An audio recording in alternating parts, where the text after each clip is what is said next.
इमरान खान ने बड़ा सरप्राइज दे दिया, तमाम सूबाई असेंबलियों से इस्तीफा देने का फैसला किया। लेकिन बड़ा क्वेश्चन ये है कि सिर्फ इस्तीफे दिए जाएंगे या असेंबलियां भी तोड़ी जाएंगी, इसको समझना बड़ा जरूरी है। इस्तीफे देने से क्या होगा और असेंबलियां तोड़ने से क्या होगा। यहां पे जो खान साहब ने एक सरप्राइज दिया है वो समझने वाला है। उन्होंने क्या किया है ये मैं आपको बताऊंगा आज की इस वीडियो के अंदर, और उसके साथ साथ अपनी तकरीर के अंदर उन्होंने जो दीगर बातें की उसके ऊपर भी थोड़ी सी रोशनी डालूंगा। जी अस्सलाम वालेकुम, उम्मीद है कि आप सब लोग खैरियत से होंगे। इमरान खान ने बहुत बड़ा सरप्राइज दे दिया है। जी हाँ जी, वाकई जो मैं आपको कह रहा हूं सरप्राइज दे दिया, और वो सरप्राइज है कि हम तमाम सूबाई असेंबलियों से इस्तीफे दे देंगे, स्क्रब सिस्टम का हिस्सा नहीं रहेंगे।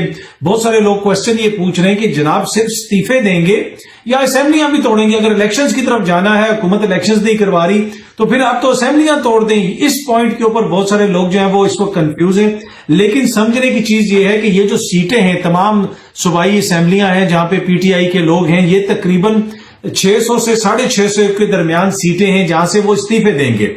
अगर खान साहब असेंबलियां तोड़ते हैं, अगर खान साहब आज ये ऐलान कर देते कि हम असेंबलियां तोड़ेंगे, तो अभी तो बड़ा कम टाइम रह गया है। और ये मैं बार बार आपसे अर्ज कर चुका हूं, अपने व्लॉग्स में भी अर्ज कर चुका हूं, अपने टीवी प्रोग्राम्स के अंदर भी मैंने बात की है मुतअद्दिद बार कि खान साहब ने अगर अपनी हुकूमत तोड़ी तो गवर्नर के जरिए यहां पे निजाम चलाया जाएगा सूबों के अंदर, और पीटीआई को टफ टाइम दिया जाएगा। इसलिए कि इलेक्शंस में कोई 8-9 महीने ही रह गए, कोई ज्यादा टाइम तो नहीं रह गया, तो कोई भी नया इलेक्शंस नहीं करवाया जाएंगे।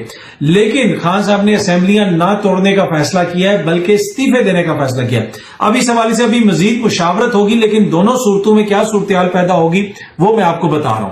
अब 650 के करीब सीटों से अगर खान साहब के एमपीएस जो है वो इस्तीफे दे देंगे, तो असेंबलियां तो नहीं टूटी, लेकिन वो सारी सीटें खाली हो गई, मेजॉरिटी सीटें खाली हो गई, तो फिर निजाम किस तरह चलेगा। आइन के मुताबिक ज्यादा अरसे आप इन सीटों को खाली भी नहीं रख सकते, फिर आपको इलेक्शंस करवाने पड़ेंगे। एक ऐसा मुल्क जहां पे हालत ये है कि डिफॉल्ट की बातें हो रही हैं, एक $1 हम पूरी दुनिया से मांग रहे हैं, क्या उसमें हम इन सारी सीटों के ऊपर इलेक्शंस करवा सकेंगे ज़िमनी इंतखाबात हमारे जनरल इलेक्शन से पहले?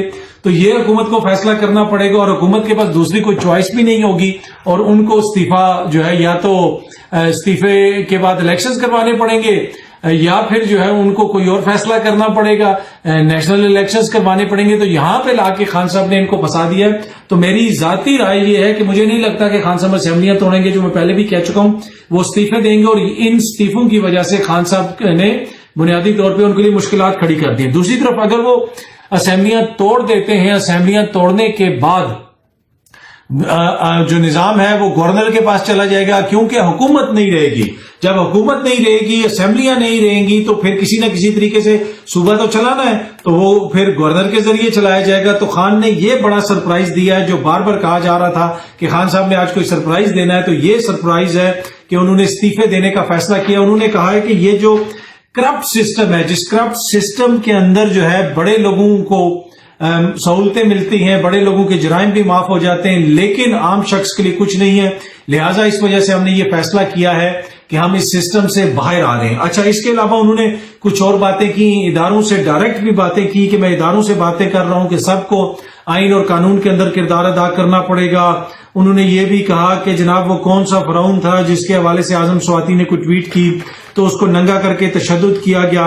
इसके अलावा कुछ और चीजों के ऊपर भी खान साहब ने बातें की। खान साहब ने कहा कि इस वक्त हालात ये हैं कि लंदन में बैठा हुआ एक मुजरिम जो है वो निजाम को चला रहा है, वो फैसले कर रहा है, उसकी मुशावरत से फैसले हो रहे हैं। तो ये हमारे मुल्क की हालत है।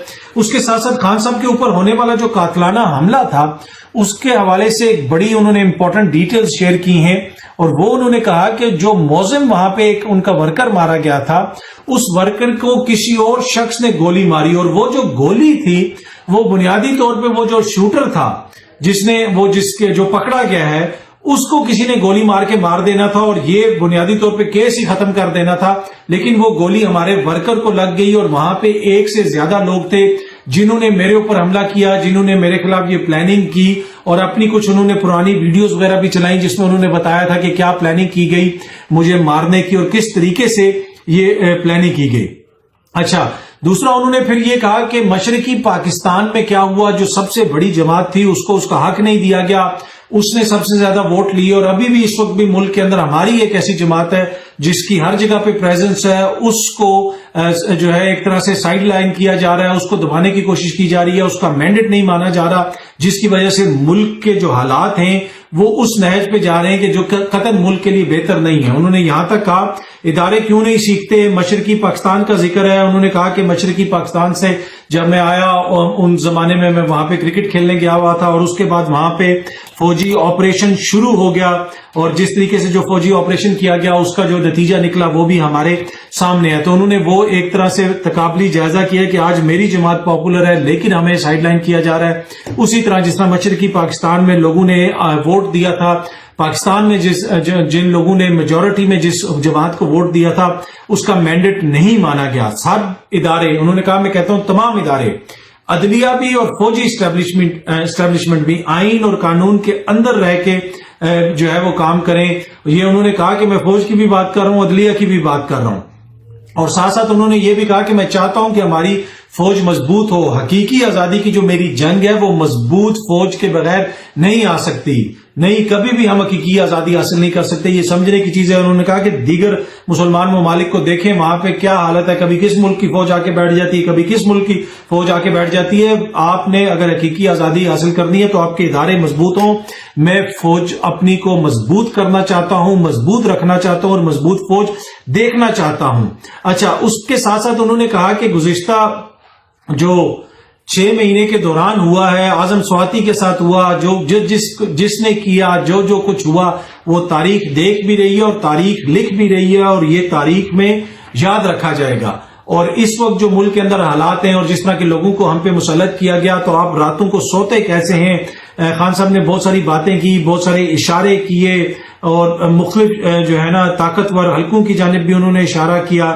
انہوں نے کہا کہ میں طاقتور اداروں کو بتا رہا ہوں کہ ملک ڈوب رہا ہے لیکن کسی کو کوئی پرواہ نہیں ہے۔ اس کے ساتھ ساتھ انہوں نے یہ بھی کہا کہ اگر خدا نخواستہ ملک ڈوبتا بھی ہے تو اس وقت حکمران طبقہ ہے، ان کو کوئی فرق نہیں پڑتا، ان کی دولت باہر پڑی ہوئی ہے، ایک شخص یورپ میں بیٹھا ہوا ہے، دوسرے کی بھی دولت باہر پڑی ہوئی ہے، یہ لوگ تو چلے جائیں گے لیکن پاکستانیوں کو نقصان ہوگا۔ انہوں نے کہا کہ اگر آج میں اسلام آباد جانے کا فیصلہ کروں، یہ جو لاکھوں لوگ آئے ہیں یہ ابھی اسلام آباد چلے جائیں گے، کسی کا کوئی بھی ان کو نہیں روک سکتا، کوئی پولیس ان کو نہیں روک سکتی اتنی بڑی تعداد میں لوگوں کو۔ لیکن میں نہیں چاہتا کہ ملک کے اندر کوئی ایسی صورتحال پیدا ہو۔ ہم آئین اور قانون کے اندر ہماری تمام تر جدوجہد ہے اور آئین اور قانون کے تحت ہی ہم اپنی جدوجہد جاری رکھیں گے اور آئین اور قانون کے مطابق ہی یہ ساری چیزیں ہوں گی۔ اسی وجہ سے میں نے یہ فیصلہ کیا ہے کہ ہم اسمبلیوں سے استعفیٰ دیں گے لیکن ہم اس طرف نہیں جائیں گے۔ اور آخر میں ایک اور بات انہوں نے کہی کہ جب تک میرے اندر خون کا آخری قطرہ ہے تب تک میں یہ اپنی جدوجہد جاری رکھوں گا اور کسی صورت میں بھی ان لوگوں کے سامنے سرنڈر نہیں کیا جائے گا۔ تو یہ بڑا فیصلہ ہے، خان صاحب نے جو فیصلہ کیا ہے کہ جناب اسمبلیوں سے ہم باہر آ رہے ہیں، اور بہت سارے لوگ کوشچن پوچھ رہے ہیں کہ جی اسمبلیاں توڑی کیوں نہیں؟ اسمبلیاں اس لیے نہیں توڑی کہ جناب 650 سے زیادہ سیٹوں سے جب آپ مستعفی ہوں گے تو نہ آپ گورنر راج لگا سکیں گے، آپ کو ضمنی انتخابات کروانے پڑیں گے۔ کیا یہ حکومت ضمنی انتخابات اتنے بڑے پیمانے پہ کروا سکتی ہے؟ اور پھر ان کو مجبوراً الیکشنز کی طرف جانا پڑے گا۔ اب دیکھتے ہیں کیا فیصلہ ہوتا ہے، اس حوالے سے مزید مشاورت بھی ہوگی، لیکن یہ آج کی سب سے بڑی خبر ہے۔ امید ہے کہ یہ ویڈیو آپ کو پسند آئی ہوگی، بہت جلدی آپ سے دوبارہ ملاقات ہوگی۔ بہت بہت شکریہ، تھینک یو سو مچ۔